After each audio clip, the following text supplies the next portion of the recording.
প্রধান উপদেষ্টা ডক্টর মোহাম্মদ ইউনূসের আমন্ত্রণে বাংলাদেশে আসছেন জাতিসংঘের মহাসচিব আন্তোনিও গুতেরেস। আগামী ১৩ মার্চ তার আসার কথা রয়েছে। এই সফরে তিনি ৪ দিন বাংলাদেশে থাকবেন। জাতিসংঘের মহাসচিবের এই সফরের শিরোনাম রামাদান সলিডারিটি ভিজিট। সফরকালে মুসলিম সম্প্রদায়ের প্রতি সংহতি জানিয়ে রোজা রাখবেন তিনি। পবিত্র রমজান মাসে ঢাকায় আসা হচ্ছে বলেই তিনি রোজা রাখার সিদ্ধান্ত নিয়েছেন। গত বছর মিশর ও জর্ডান সফর করেছিলেন জাতিসংঘের মহাসচিব।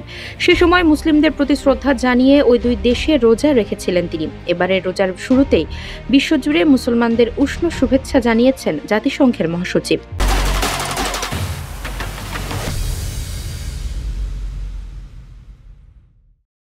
এক ভিডিও বার্তায় আন্তোনিও গুতেরেস জানান, বিশ্বজুড়ে মুসলমানরা পবিত্র রমজান মাস পালন শুরু করতে চলেছেন। এই উপলক্ষে তাদের প্রতি আমার উষ্ণ শুভেচ্ছা। রমজান হলো পরিবার ও সম্প্রদায়ের মধ্যে পুনরায় সংযোগ স্থাপনের একটি সুযোগ এবং কম ভাগ্যবানদের স্মরণ করারও একটি সুযোগ।